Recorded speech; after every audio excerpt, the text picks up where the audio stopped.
کہ سب سے پہلی بات تو یہ تھی کہ تحریک چلانی تھی نا 9 فروری کو چلانی چاہیے تھی، کیوں لوگ گھر بیٹھے رہے؟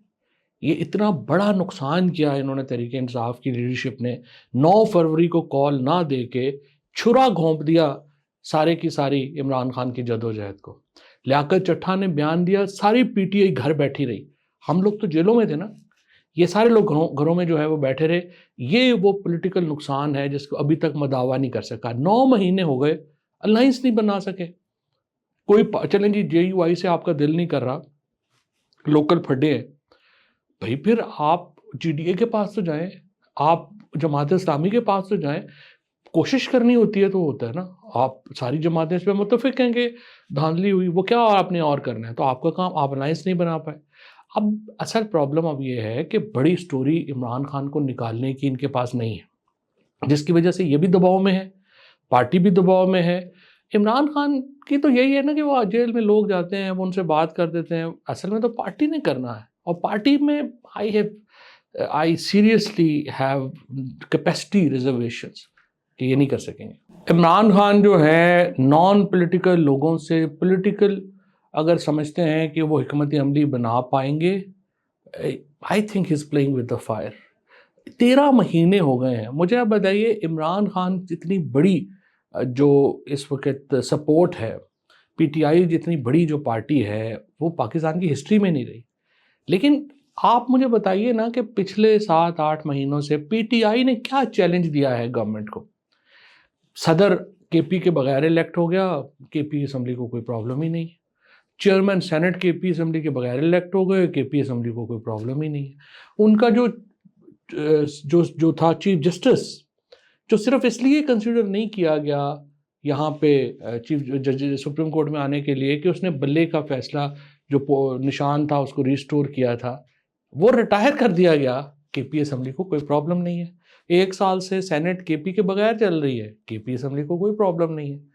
تو سوال یہ ہے کہ اگر، اور پھر اس کے بعد آپ دیکھیں ہم لوگ 7-8 مہینے جیل رہے، میں رہا 7 مہینے 6-7 مہینے میں جیل رہا، اور لوگ بے شمار جو ہیں بیچارے رل گئے ہیں، اعجاز چودھری صاحب، یاسمین راشد، عمر چیمن، نیم اٹ، سینکڑوں لوگ ہیں جنہوں نے یہ ہماری لڑکیاں جو ہے عالیہ حمزہ اور صنم اور کتنے خواتین ہیں، یہ لوگ یہ جاتے ہیں، لوگ آتے ہیں ویگو کے اوپر بندہ اٹھا کے لے جاتے ہیں، پارٹی پارلیمانی پارٹی جو ان کے لوگوں کے صدقے سے لوگ آج M N A M P ہیں، انہوں نے کبھی مڑ کے بھی نہیں دیکھا کون چلا گیا، کیا ہوا کیا نہیں ہوا، بچے اغوا ہو گئے، پارٹی کو پتہ ہی نہیں ہے۔ آخر مجھے بتائیے کہ جو پارلیمانی پارٹیز ہیں ان کا کیا رول ہے ان 10 مہینوں، انہوں نے کیا کیا ہے؟ صرف ہر ہفتے کہہ دیتے ہیں جی باہر نکلیں، وہ 20 لوگ باہر نکلتے ہیں، 5 لوگ جو ہیں وہ ان کو جو لائر ہوتے ہیں ان کو بیل مل جاتی ہے، باقی لوگ سارے بیچارے جیلوں میں سڑتے رہتے ہیں۔ M N A M P A جو ہیں، یہ علیحدہ بات ہے، پنجاب میں ظلم، بریت، فسطائیت ہے، بہت زیادہ ہے، لیکن دیکھیں اسی میں پھر راستہ نکالنا ہے نا، جو حالات ہیں، politics is art of possible, انہی میں سے راستہ نکالنا ہے۔ اب یہ جو سارے لوگ صاحبان ہیں، ٹھیک ہے، ان میں کئی تو خیر ایفیڈیوٹس دے کے آئے ہوئے ہیں، کئی لوگ جو ہیں وہ ظاہر ہے اور طریقے سے آئے ہوئے ہیں، کئیوں کی کیپیسٹی کا ایشو ہوگا، but I think the leadership has to give, یہ جو پارلیمنٹری پارٹیز ہے اس کو ایکٹیویٹ نہیں کیا، الائنس آپ نے نہیں بنایا، بڑی آپ جوڈیشری جو ہے، یہ لڑائی اکیلی جوڈیشری لڑ رہی ہے، پی ٹی آئی کے اتنا لائر، بڑا لائرز ونگ ہے، ہمیں نظر ہی نہیں آتا وہ کیا کر رہا ہے کیا نہیں کر رہا۔ تو دیکھیں پرابلم کیا ہے کہ ڈسپائٹ دا فیکٹ کہ ظاہر ہے کہ اصل تو اسٹیبلشمنٹ اور حکومت عمران خان کے اوپر مظالم کر رہی ہے اور ایک پی ٹی آئی کے اوپر بربریت اور فسطائیت کا مظاہرہ کر رہی ہے، بٹ یہ بھی ماننا پڑے گا کہ اتنی محدود کیپیسٹی ہے پی ٹی آئی لیڈرشپ کی کہ وہ کوئی افیکٹو چیلنج حکومت کو نہیں دے پائے۔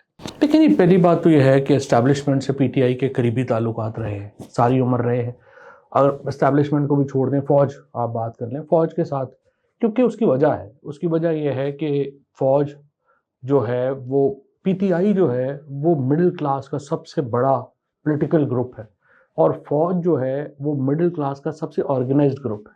سو ہمارا ایک نیچرل طبقہ ہے، طبقاتی ایک جو ہماری سمجھیے کہ وہ ایک ساتھ ہے، اور اسی لیے آپ 8 فروری کو آپ جہلم کے رزلٹس دیکھیں، آپ چکوال کے رزلٹس دیکھیں، آپ راولپنڈی ڈویژن کے رزلٹس دیکھیں، ہزارہ کے رزلٹس دیکھیں، میاں والی سرگودا کے رزلٹس دیکھیں، یہ فوج کا ایک بڑا چنک سپاہی تو کم از کم جو ہے وہ ہم دیتے ہیں نا، تو ان کا آپ دیکھ لیں کہ ان کا جھکاؤ کدھر ہے. سو ظاہر ہے کہ ہمارا ایک بڑا قریبی تعلق ہے. اور دوسری بات یہ ہے کہ میں قطعی ان لوگوں میں نہیں ہوں گا جو کبھی بھی یہ چاہیں گے کہ فوج اور جو عوام ہے وہ آپس میں ٹکراؤ کی کیفیت میں آ جائیں. کیونکہ میں تو Pakistan I am a nationalist, میں تو ظاہر پاکستان کو پہلے رکھوں گا، اور میری رائے میں عمران خان کی بھی یہی رائے ہے، اور اسی لیے انہوں نے کہا کہ فوج میرے لیے، ہمارے لیے، میرے سے بھی زیادہ امپورٹنٹ ہے.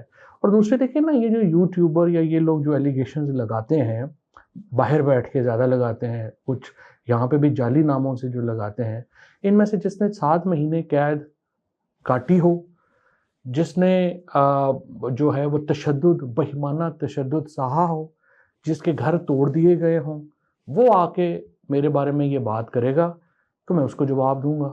باقی یہ لوگ جو سارے باہر بیٹھ کے پی ٹی آئی کے نام کو بیچ کے پیسے بنا رہے ہیں، ان کو تو میں جواب بھی کیوں دوں گا، یا ان کی کیا حیثیت اور اوقات ہے. ایک تو گروپ ہے نا یادر راجہ ٹائپ جو لوگ ہیں، یہ تو ایک مشن پہ ہیں.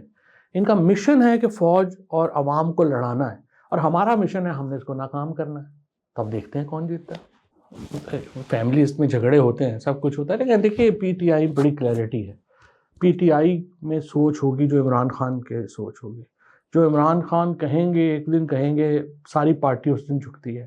پارٹی بھی کیا، ابھی تو پورا پاکستان ہی عمران خان کے آواز کے اوپر جو ہے وہ لبیک کہتا ہے. باقی دیکھیے ہر گھر میں رفٹس ہوتی ہیں، چھوٹی موٹی لڑائیاں ہوتی ہیں، وہ چونکہ بہت زیادہ میڈیا فوکس میں ہیں تو ان کی بات زیادہ ہو جاتی ہے. باقی ظاہر ہے چھوٹا موٹا ہوگا، اس سے کیا فرق پڑتا ہے. ہوگا ظاہر ہے. سلمان جو ہے وہ ایز اے شروڈ لائر بہتر ہے، تھوڑے ایکٹیو ہیں. حامد خان تو پاکستان کے دورے پہ ہی آتے ہیں، جب سے وہ سینیٹر بنے ہیں میرا خیال ہے وہ کچھ 40 ملکوں میں جا چکے ہیں، اور کبھی کبھی وہ پاکستان بھی آ جاتے ہیں درمیان میں. سلمان کم از کم پاکستان میں ہیں، لوگوں کے ساتھ جڑے ہوئے ہیں. لیکن لیگل اسٹریٹجی کو میں بہت اہمیت دیتا نہیں ہوں. میرے خیال میں یہ ایک بڑی فنڈامنٹل فلا ہے پی ٹی آئی کا، کہ انہوں نے اپنی لیگل اسٹریٹجی کو اپنی سیاسی اسٹریٹجی کے اوپر رکھا ہوا. That's actually terrible.